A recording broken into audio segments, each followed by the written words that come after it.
আসসালামু আলাইকুম। দুপুরের শীর্ষ সংবাদে স্বাগত জানাচ্ছি আমি বিথি।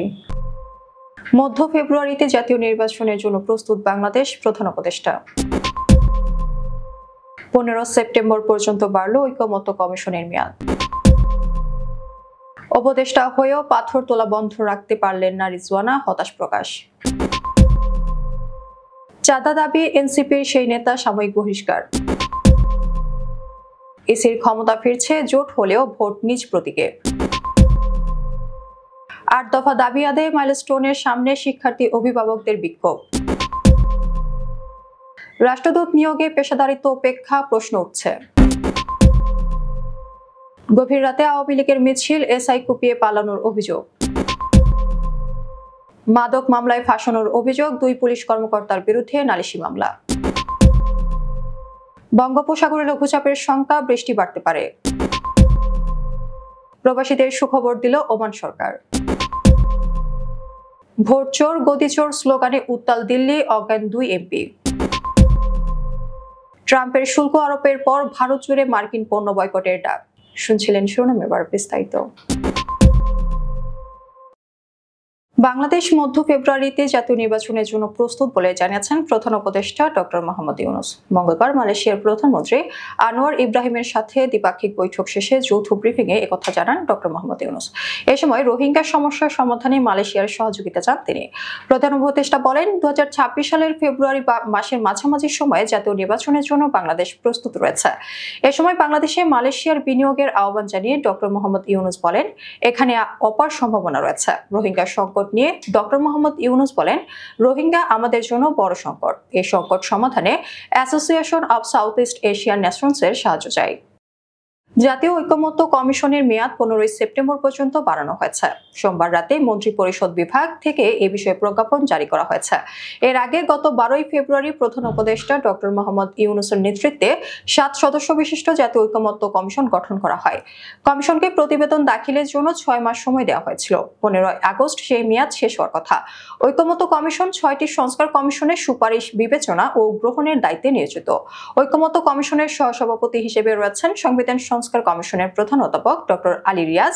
অন্য সদস্যরা হলেন জনপ্রশাসন সংস্কার কমিশনের প্রধান আব্দুল মুঈদ চৌধুরী, পুলিশ সংস্কার কমিশনের প্রধান সফর রাজ হোসেন, নির্বাচন সংস্কার কমিশনের প্রধান বদিউল আলম মজুমদার, বিচার বিভাগ সংস্কার কমিশনের প্রধান বিচারপতি এমদাদুল হক এবং দুর্নীতি দমন কমিশনের সংস্কার কমিশনের প্রধান ইফতেখারুজ্জামান।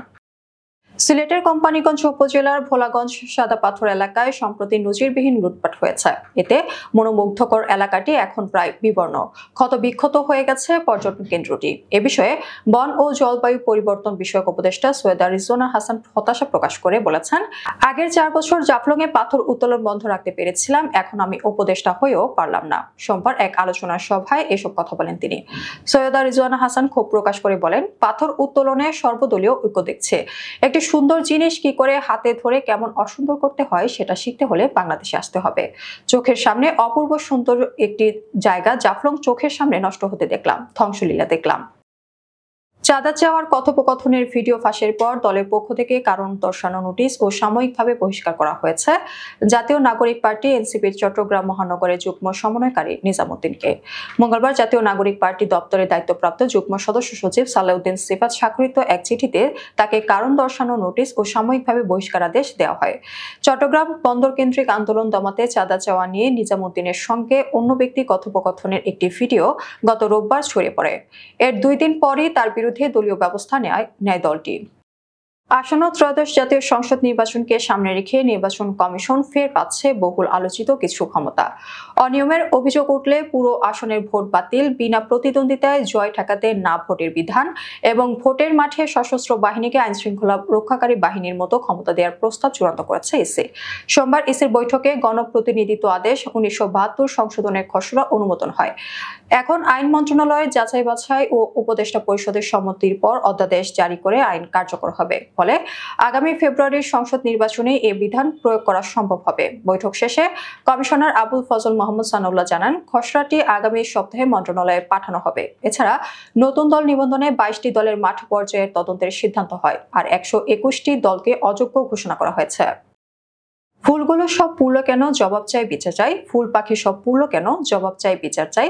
বাচ্চাগুলো পুড়লো কেন, জবাব চাই বিচার চাই। প্রভৃতি স্লোগানে মাইলস্টোন স্কুল অ্যান্ড কলেজের সামনে বিক্ষোভ কর্মসূচি পালন করেছেন অভিভাবকরা। এ সময় মাইলস্টোন স্কুল অ্যান্ড কলেজ স্থানান্তর, দুর্ঘটনার দিনের স্কুলের সিসিটিভি ফুটেজ প্রকাশ করা সহ 8 দফা দাবি জানিয়েছেন নিহতদের স্বজনেরা। মঙ্গলবার সকালে মাইলস্টোন স্কুল অ্যান্ড কলেজ সংলগ্ন মেট্রো স্টেশন ডিপোর সামনে এই মানববন্ধন ও বিক্ষোভ কর্মসূচি পালন করা হয়। স্বজনদের দাবি, সুষ্ঠু তদন্ত এবং বিচার নিশ্চিত করা, সারা দেশে মাইলস্টোন স্কুল সহ সব শিক্ষা প্রতিষ্ঠানের কোচিং বাণিজ্য বন্ধ করতে হবে।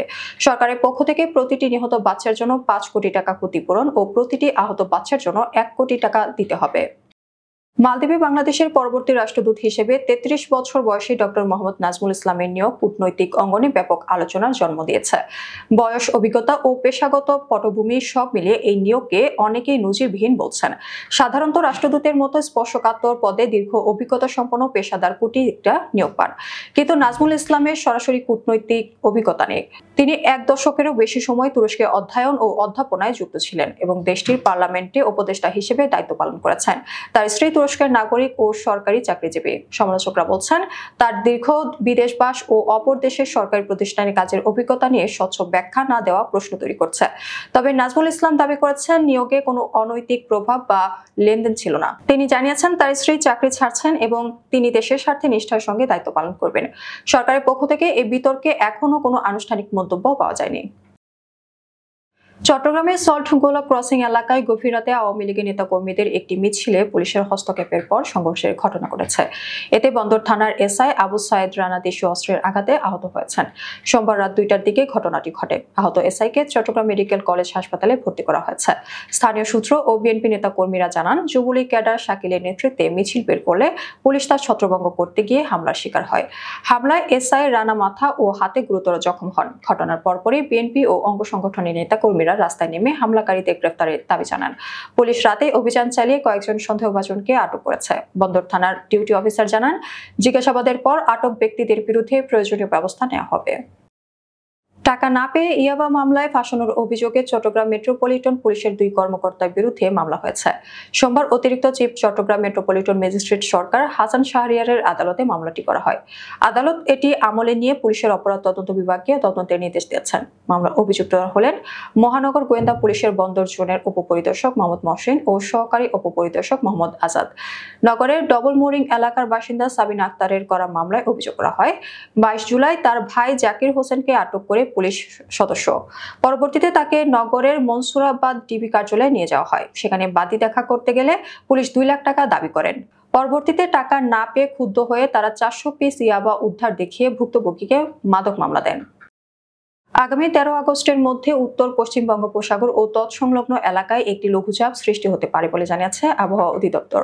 এর প্রভাবে দেশের বিভিন্ন স্থানে বৃষ্টিপাত বাড়তে পারে। আবহাওয়াবিদ AK-M নাজমুল হকের স্বাক্ষরিত বিজ্ঞপ্তিতে জানানো হয়, মৌসুমী বায়ুর অক্ষ রাজস্থান থেকে আসাম পর্যন্ত বিস্তৃত, যার একটি অংশ উত্তর বঙ্গোপসাগরে রয়েছে। বর্তমানে মৌসুমী বায়ু দেশের ওপর কম সক্রিয় এবং বঙ্গোপসাগরে মাঝারি অবস্থায় আছে। পূর্বাভাসে বলা হয়, মঙ্গলবার সন্ধ্যা থেকে রংপুরে অধিকাংশ জায়গায়, রাজশাহী, ময়মনসিংহ ও সিলেট, বরিশাল ও চট্টগ্রামের কিছু এলাকায় দমকা হাওয়া সহ বৃষ্টি বা বজ্রসহ বৃষ্টি হতে পারে। রংপুর, রাজশাহী, ময়মনসিংহ ও সিলেটে কোথাও কোথাও ভারী থেকে অতি ভারী বর্ষণ হতে পারে। দিন ও রাতের তাপমাত্রা প্রায় অপরিবর্তিত থাকবে। প্রবাসীদের রেসিডেন্ট কার্ডের মেয়াদ 2 বছর থেকে বাড়িয়ে 3 বছর করার ঘোষণা দিয়েছে ওমান সরকার। সোমবার এক প্রতিবেদনে এ তথ্য জানিয়েছে গালফ নিউজ। নতুন নিয়ম অনুযায়ী নির্ধারিত ফি দিয়ে 1, 2 বা 3 বছর মেয়াদের রেসিডেন্ট কার্ড বেছে নিতে পারবেন প্রবাসীরা। এছাড়া ওমানি নাগরিকদের ব্যক্তিগত আইডির মেয়াদ 10 বছর পর্যন্ত বাড়ানো হয়েছে। 1 বছরের জন্য ফি 5 রিয়াল, 2 বছরের জন্য 10 রিয়াল এবং 3 বছরের জন্য নির্ধারণ করা হয়েছে 15 রিয়াল। তবে কার্ড হারিয়ে গেলে বা নষ্ট হলে পরিবর্তনের জন্য গুনতে হবে 20 রিয়াল, জানিয়েছে দেশটির নিরাপত্তা বিভাগ। অপরদিকে রয়্যাল ওমান পুলিশ এক বিবৃতিতে জানিয়েছে, আইন মেনে চলার জন্য সব রেসিডেন্ট এবং আইডি কার্ডধারীদের মেয়াদ শেষ হওয়ার 30 দিনের মধ্যে নথি নবায়ন করতে হবে। এই সিদ্ধান্তকে ইতিবাচকভাবে দেখছেন সেখানকার প্রবাসী বাংলাদেশিরা। ভোটে কারচুপির অভিযোগে ভারতের রাজধানী নয়াদিল্লিতে নির্বাচন কমিশন অভিমুখে বিরোধী এমপিদের বিক্ষোভে উত্তেজনা ছড়িয়ে পড়ে। সোমবার সকালে কংগ্রেস নেতা রাহুল গান্ধীর নেতৃত্বে প্রায় ৩০০ এমপির মিছিলে পুলিশের বাধা ও গ্রেফতারের ঘটনা ঘটে। রাহুল গান্ধী, প্রিয়াঙ্কা গান্ধী সহ কয়েকজনকে গ্রেফতার করে দিল্লি পুলিশ। বিক্ষোভ চলাকালে পশ্চিমবঙ্গের মুখ্যমন্ত্রী মমতা বন্দ্যোপাধ্যায়ের দল তৃণমূল কংগ্রেসের ২ এমপি মহুয়া মৈত্র ও মিতালি বাগ চেতনা হারিয়ে পড়েন। সহকর্মীরা পানি ও প্রাথমিক চিকিৎসা দেন, পরে মিতালি বাগকে হাসপাতালে নেওয়া হয়। ইন্ডিয়া টুডে জানিয়েছে, সংসদ ভবন এলাকা থেকে মিছিল শুরু হলেও মাঝপথে পুলিশের ব্যারিকেড থেমে যায়। অখিলেশ যাদব সহ কয়েকজন ব্যারিকেড টপকে এগোতে চাইলে ধস্তাধস্তি শুরু হয়। এ সময় বিক্ষোভকারীরা ভোট চোর, গদি চোর স্লোগানে রাজপথ প্রকম্পিত করে তোলেন। যুক্তরাষ্ট্রের প্রেসিডেন্ট ডোনাল্ড ট্রাম্প ৫০% শুল্ক আরোপের ঘোষণা দেওয়ার পর ভারত জুড়ে মার্কিন পণ্য বয়কটের ডাক দেওয়া হয়েছে। দেশটির সোশ্যাল মিডিয়া ও মাঠ পর্যায়ে মার্কিন পণ্য বয়কটের ডাক জোরালো হয়েছে। ম্যাকডোনাল্ডস, কোকা-কোলা, অ্যামাজন ও অ্যাপেলের মতো বিখ্যাত মার্কিন কোম্পানিগুলো এই বয়কটে লক্ষ্যবস্তু হয়েছে। খবর রয়টার্সের। বিশ্বের বৃহত্তম জনসংখ্যার দেশ ভারত বহুদিন ধরেই মার্কিন ব্র্যান্ডগুলোর গুরুত্বপূর্ণ বাজার। এই কোম্পানিগুলো এখানকার উচ্চবিত্ত ও মধ্যবিত্ত ভোক্তাদের লক্ষ্য করে দ্রুত বিস্তার লাভ করেছে, যারা আন্তর্জাতিক ব্র্যান্ডকে সমাজে উন্নতির প্রতীক হিসেবে দেখে থাকেন। রয়টার্স বলছে, যদিও এখন পর্যন্ত বিক্রিতে সরাসরি প্রভাবের ইঙ্গিত নেই, তবুও ক্রমেই বাড়ছে স্থানীয় কিনুন, বিদেশি ছাড়ুন আন্দোলন, যা মূলত ট্রাম্পের শুল্ক নীতির বিরুদ্ধে প্রতিবাদ হিসেবে গড়ে উঠছে। এ বিষয়ে রয়টার্সের প্রশ্নের কোনো জবাব দেয়নি ম্যাকডোনাল্ডস, কোকা-কোলা, অ্যামাজন ও অ্যাপেল কর্তৃপক্ষ। আমাদের পরবর্তী রাতের সংবাদ দেখার আমন্ত্রণ জানিয়ে এখনকার মতো বিদায় নিচ্ছি। দর্শক, ভিডিওটি শেষ পর্যন্ত দেখার জন্য আপনাকে অসংখ্য ধন্যবাদ। নিত্য নতুন সংবাদ পেতে আমাদের ইউটিউব চ্যানেল সাবস্ক্রাইব করুন ও নিয়মিত নোটিফিকেশন পেতে বেল বাটনে ক্লিক করুন এবং আমাদের ফেসবুক পেজটি লাইক করুন। এছাড়াও আমাদের ভিডিওতে লাইক দিয়ে শেয়ার করুন। আল্লাহ হাফেজ।